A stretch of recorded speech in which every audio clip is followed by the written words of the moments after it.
কখন কাকে কিভাবে ভালো লেগে যায় সেটা কিন্তু আমরা কেউই বলতে পারি না। হ্যালো এভরিওয়ান, আসসালামু আলাইকুম। সকাল সকাল নাস্তা দিয়ে টেবিলটা সাজিয়ে নিলাম। আর এই যে আজকে সকালে নাস্তায় ছিল রুটি, তারপরে ছিল সবজি ভাজি, কাঁঠাল আর চা। যেহেতু এখন ওই যে বললাম যে ফলের মৌসুম, দেখা যায় একটা না একটা ফল আমার ঘরে থাকবেই। তো কাঁঠালটা কিন্তু আমাদের মোটামুটি আজকে সকালে প্রায় খাওয়া হয়ে গিয়েছে। তো যাই হোক, সকালে নাস্তা করে তারপরে এই যে চলে আসলাম থালাবাটি ধোয়ার জন্য। দেখেন কতগুলো থালা বাসন জমা হয়েছে। এগুলো কিন্তু ক্লিন করতে এখন প্রায় আধ ঘন্টারও উপরে সময় লাগবে। যাই হোক, কাজ করতে করতে আমি তো আমার প্রিয় আপু ভাইয়াদেরকে জিজ্ঞাসাই করিনি কেমন আছেন আপনারা সবাই। আশা করছি কাছে দূরে, দেশ এবং দেশের বাইরে যে যে প্রান্ত থেকে আজকে আমার নতুন আরেকটি ব্লগ ভিডিও দেখছে না কেন, আল্লাহর অশেষ রহমতে সবাই বেশ ভালো আছেন।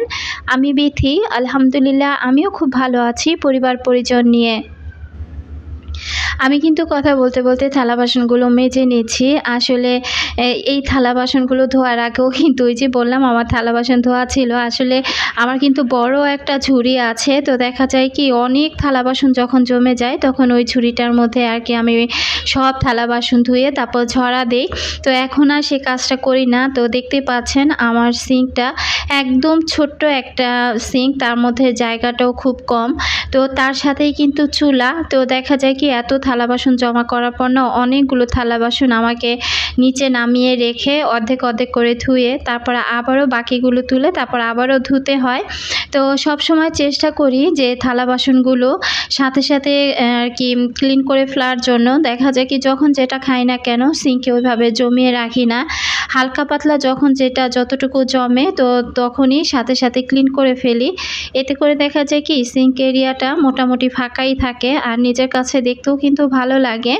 তো থালা বাসন মাজার পর কিন্তু সাবানের ছিটাগুলো এই দেয়ালে গিয়ে পড়ে। তো আমি সবসময় কি করি, আগে থালা বাসন ধুয়ে এই উপরের এই অংশটা তো খুব ভালো করে আমি সাবান দিয়ে একটু পরিষ্কার করে নিই আর সাথে দেয়ালটাও পরিষ্কার করে ফেলি।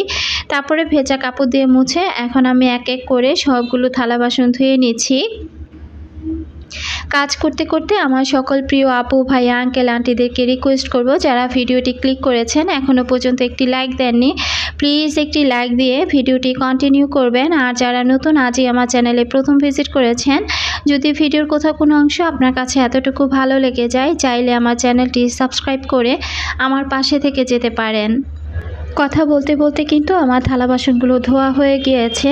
আর এখন যে চায়ের পাতিলাটা তো এটাও আমি ধুয়ে নিলাম। তো সব কিছু ধোয়ার পর এই পাশে আমি ঝরা দিয়ে রাখি আর জানালা দিয়ে যতটুকু রোদ আসে এতে করে দেখা যায় কি থালা বাসনগুলো কিন্তু খুব সুন্দরভাবে শুকিয়ে যায়। আর যখন শুকিয়ে যায় এরপর এগুলোকে আবার আমি গুছিয়ে ফেলি। তো যাই হোক, যেহেতু 4-5টা পানি পড়েছে তো পানিগুলো একটু মুছে পরিষ্কার করে নিচ্ছি। তো এখন সংসারে কাজ করব আর কাজ করতে করতে একজন আপুর কমেন্ট পড়ব। তো যাই হোক, আসলে গত ভিডিওতে আমি কোনো আপুদের কমেন্ট পড়তে পারিনি। আসলে সব সময় তো এক যায় না, দেখা যায় কাজের মধ্যে থাকলে ওইভাবে কমেন্টগুলো আর সাজিয়ে গুছিয়ে আমার লেখাও হয় না বা ওইভাবে রিপ্লাইও দেওয়া হয় না। তো আমি কিন্তু থালা বাসনগুলো ধুয়ে এখন টেবিলটাকে একটু নর্মাল পানি স্প্রে করে তারপরে টেবিলটা এই যে পরিষ্কার করে নিচ্ছি। আমার এই টেবিলের কভারটা বিছানোর পর মনে হচ্ছেই না যে এটা একটা কাঠের টেবিল। তো দেখা যায় কি ওই দিন যে আমার দেবর এসেছিল, এসে আমার মামা শ্বশুরের মেয়ের জামাই গল্প করতেছিল যে ভাবি ওদের একটা টেবিল কিনেছে আর কি, সুচির হাজব্যান্ড একটা টেবিল কিনেছে অনেক সুন্দর কাঠের ডিজাইন করা। তো আমার দেবরকে আর কি আমি তখন বললাম যে আমার এটাও কিন্তু কাঠের ডিজাইন করা। তো তখন আর কি আমার দেবর বলতেছিল কই দেখা তো যায় না। তো বললাম যে কভারটা উঠিয়ে তারপর তুমি দেখো। আসলে কভারটা দিয়ে ঢেকে দেওয়ার পর না আসলে এটা বোঝাই যায় না যে এটা কাঠের টেবিল নাকি। তো আমার দেবরও দেখে যাই হোক টেবিলটা খুবই পছন্দ করেছে। তো কভারটা লাগানোর পর আসলে টেবিলটা বোঝাই যায় না এটা কাঠের না অন্য কোনো কিছুর। তো আমার কাছে ভালোই লাগছে। তবে এইভাবে কভার দিয়ে ঢেকে রাখার কারণে কিন্তু আমার অনেকটা কাজ সহজ হয়ে গিয়েছে। এখন আর চেয়ারগুলোকে ওইভাবে মোছামুছি করতে হয় না। আবার টেবিলটাকেও না উপর থেকে একটু পানি স্প্রে করে দেখা যায় উপরে যে পলিটা আছে এটা মুছে নিলে হয়ে যায়। তো যাই হোক, আসলে জিনিস যত বেশি হয় সংসারে কাজও কিন্তু তত বাড়ে। তা আমি কথা বলতে বলতে কিন্তু আমার কিচেন ক্যাবিনেটের উপরের অংশটাও একটু পানি স্প্রে করে মুছে চলে আসলাম এই তো রুমে।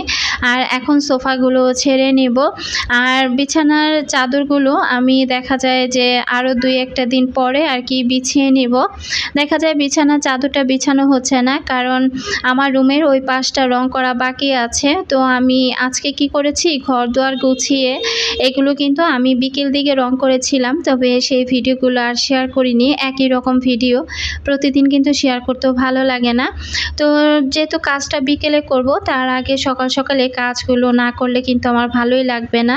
আর সংসার এলোমেলো করে কোনো কাজে হাত দিতেও কিন্তু ভালো লাগে না। এখন গুছিয়ে নিচ্ছি, আবার বিকেলবেলা আবারও কিন্তু আমাকে গুছাতে হবে।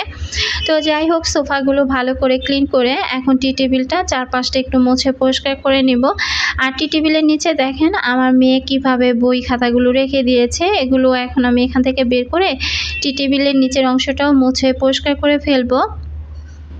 আর এই সংসারের টুকিটাকি কাজগুলো সেরে আমি কিন্তু দুপুরে রান্নায় চলে যাব। যাই হোক, আপুর কমেন্টটা পড়ি। মেহেদি হাসান আইডি থেকে আপু লিখেছিলেন, আপু আমি আপনার ভিডিও প্রতিদিন দেখি কিন্তু কমেন্ট করতে পারি না আমার বেবিদের জন্য। আপনার সাথে আমার অনেক কিছু মিল আছে, প্লিজ আপু আপনি কোথায় আছেন জানাবেন। আমি বলিভদ্র তালপট্টি থাকি, আমার বাড়িও বিক্রমপুর। আমিও আপনার মতো আমার মায়ের মা আর আমি একই বিল্ডিংয়ে থাকি। আপু আমি অনেক দিন ধরে আপনাকে খুঁজি, টিভিতে আপনার ব্লগ দেখি, প্লিজ আমি আপনার সাথে দেখা করতে চাই। তো কি বলবো, আসলে আপু যেখানে থাকে আমার থেকে কিন্তু বেশি একটা দূরে না। তো আপুর বাসা আর আমার বাসাটা মোটামুটি ধরতে গেলে খুবই কাছে।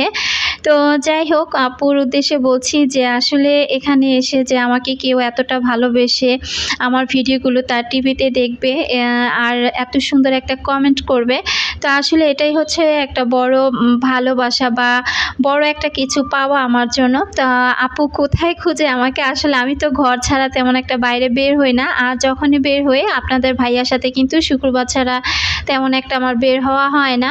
তো আসলে আমি যদি বাসা থেকে বের হতাম ওইভাবে সারাক্ষণ যদি এদিক সেদিক ঘোরাঘুরি করতাম, তাহলে হয়তো আপু আমাকে দেখতে পারতেন।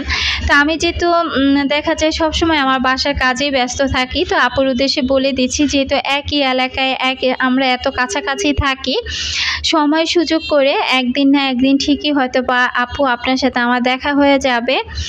আর কি বলবো, যে আপনি যদি আমার সাথে দেখা করতে চান তাহলে আপু আমি শ্রীপুর হাসান কলোনিতে থাকি, আপনি যদি সেখানে এসে নক করেন তাহলে আপনি আমার সাথে আর কি দেখা করতে পারবেন। তো যাই হোক, কথা বলতে বলতে অনেক কথা বলে ফেললাম। তো দুপুরে রান্না বান্না করার জন্য এখানে আমি মিষ্টি কুমড় নিয়েছি। তো মিষ্টি কুমড়টা একটু ছোট ছোট করে আর কি কেটে নিচ্ছি। তো মিষ্টি কুমড় দিয়ে আজকে চিন্তা করেছি যে একটু চিংড়ি মাছ রান্না করব। তো চিংড়ি মাছ তো রান্না করব, কিন্তু একটু টেনশনে আছি, কারণ জবার আব্বু কিন্তু ওইভাবে চিংড়ি মাছটা খেতে পারে না, তার সাথে আবার মিষ্টি কুমড়।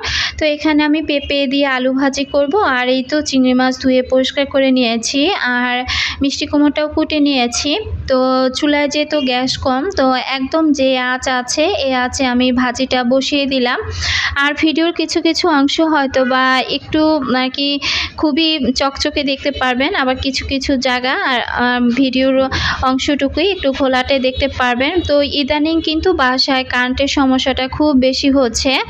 তো দেখা যায় কি, যে কয়টা দিন আমাদের এখানে বৃষ্টি ছিল সে কটা দিন কিন্তু কারেন্ট এতটা পরিমাণে যায়নি, তবে 2-3 দিন যাবৎ এত জ্বালাতন করছে যেটা আর কি ধৈর্যের বাইরে। তারপরে কি করা, এভাবে আছি। তো আমি ভাজিটার মধ্যে একটু পেঁয়াজ, আদা, রসুন আর লবণ, কাঁচামরিচ দিয়ে চলে এসেছি বারান্দায়।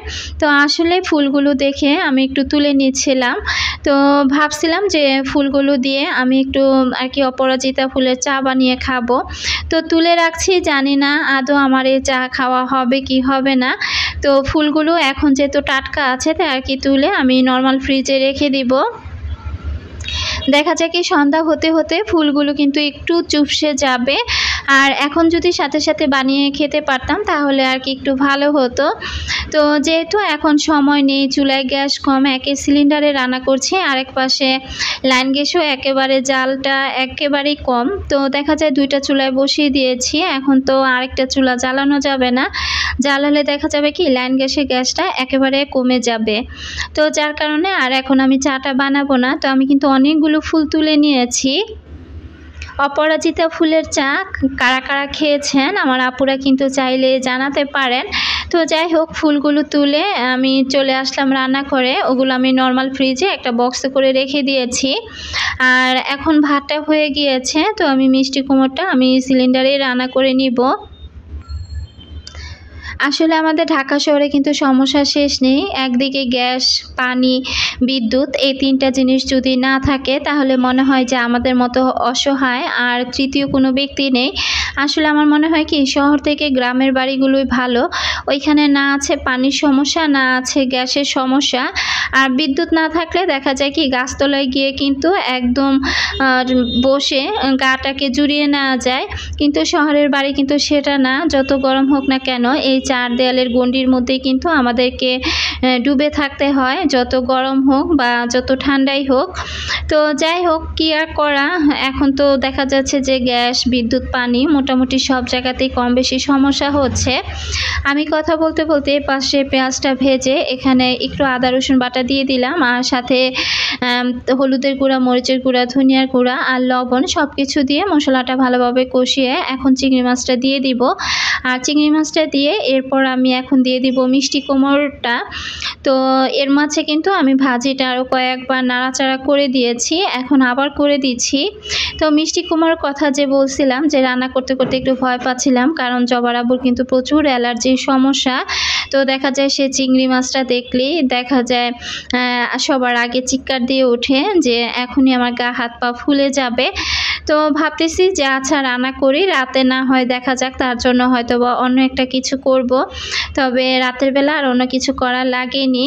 তো চিংড়ি মাছটা কিন্তু তার অনেক পছন্দেরই একটা মাছ, কিন্তু সে কিন্তু অবশেষে খেয়েছিল। আর যেহেতু আমি ভিডিওটা আমার আরও একদিন আগের ভিডিও, তো আমি যেহেতু তারও পরে ভয়েস ওভার করছি তাই আর কি বলতে পারছি।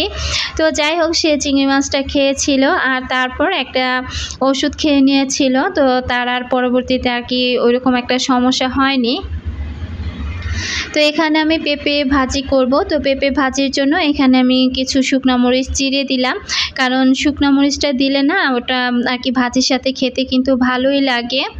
তো ইদানিং আমার মুখে কি হয়েছে জানি না, সারা মুখ একেবারে ছুলে গিয়েছে। তো যতই ঝাল কম দিই না কেন আমি কেন জানি কোনো কিছু খেতে পারছি না, একদম সারা মুখ একদম জ্বালাতন করে খাওয়া দাওয়ার সময়। তো দেখা যায় কি খুবই কষ্ট হচ্ছে ইদানিং আমার খাওয়া দাওয়াতে। তো এর মাঝে কিন্তু আমি ভেবেছিলাম মুখে ঘা হয়েছে, তার জন্য কিন্তু ওষুধ খেয়েছি, কিন্তু কোনো উন্নতি তো দেখতে পাচ্ছি না। তো জানি না আসলে সমস্যাটা কি হয়েছে, একদম যে কোনো খাবারই মুখে দিই না কেন কোনো স্বাদও লাগে না, সব কিছু কেমন যেন একটা ঘাস ঘাসের মতো লাগে, আর প্রচণ্ড ঝাল লাগে যখন যে খাবারটা আর কি খাই। তো যাই হোক, আমার জন্য যতই ঝাল কমিয়ে দেই না কেন সব খাবারে দেখা যায় একটু ঝালের পরিমাণটা না দিলে আবার খেতেও ভালো লাগে না। তো এখানে আমি কথা বলতে বলতে শুকনো মরিচটা ভেজে কিছু পেঁয়াজ ভেজে নিয়েছিলাম, আর এখানে আমি পেঁপে আর আলুটা দিয়ে এখন একটু ভাজা ভাজা করে নিব। আর কি যে পানিটা হালকা পরিমাণে আছে সেটা আমি নেড়ে চেড়ে একেবারে শুকিয়ে নিব। আর এদিক থেকে মিষ্টি কুমড়ে এখন আমি একটু চিনি দিয়ে দিচ্ছি, কারণ মিষ্টি কুমড়োটা কিন্তু একটু চিনি না হলে খেতে ওইভাবে ভালো লাগে না। তো এই তো আমি নাড়াচাড়া করে দিয়ে এখন দিয়ে দিব আবার পানি। তো এটা ঝোলের পানি দিলাম, এখান থেকে যতটুকু ঝোল রাখা দরকার ততটুকু রেখে তারপর আর কি আমি নামিয়ে নেব। তো আরেকটা কথা বলি, রান্না করতে করতে আসলে আমি দেখা যায় কি যেহেতু আমার ভিডিওগুলো আগে থেকে রেডি করা থাকে, অনেক আপুরা অনেক সময় অনেক প্রশ্ন করে থাকেন বা অনেক কমেন্ট করে থাকেন, দেখা যায় সেই কমেন্টটা তার পরের দিনের ভিডিওতে না বলতে পারলেও তার একদিন পরে কিন্তু আমি বলার চেষ্টা করি। তো আশা করছি আপুরা বুঝতে পারবেন। আর এই পাশ থেকে দেখেন আমি আজকে কিন্তু সকাল দিকে একটু বাজারে গিয়েছিলাম আবার রং কেনার জন্য, তখন এই বোলটা আমি কিনে নিয়ে এসেছি। আসলে এই ডিশটা না আমার অনেক পছন্দ হয়েছে। তো এটার দাম নিয়েছিল 220 টাকা। তো এটা ছিল কি ওই যে ইটালিয়ান টাইপেরই আর কি, কিন্তু এটা ছিল বেঙ্গলের। তো আমার না খুবই পছন্দ হয়েছে এরকম। তো এইরকম একটা বোল আমার আর কি দরকার ছিল। যাই হোক, ওই দোকানে আরও অনেক কিছু পছন্দ হয়েছে। তো ভাবছি আপনাদের ভাইয়াকে নিয়ে গিয়ে তারপরে আমি কয়েকটা জিনিস ওখান থেকে কিনবো। তো এই পাশ থেকে আমি কিছু তরকারি তুলে নিলাম, এটা আমাদের 3 মা মেয়ে খাওয়ার জন্য, আর বাকিগুলো পাতিলাতেই থাকবে। যেহেতু এখন গরমের সময়, বিকেল দিকে কিন্তু আবার একটু গরম করা লাগে। তো মোটামুটি আমার রান্না বান্না শেষ। ওই পাশ থেকে কিন্তু যে থালা বাসনগুলো বের হয়েছিল ওগুলো ধুয়ে ঝুড়িতে ঝরা দিয়ে দিয়েছি। আর এখন আমি খাবার টেবিলে চলে যাব। তো এখন আমরা সবাই খেতে বসে যাব, আর এই তো তার আগে টেবিলে খাবারটা সার্ভ করে নিচ্ছি।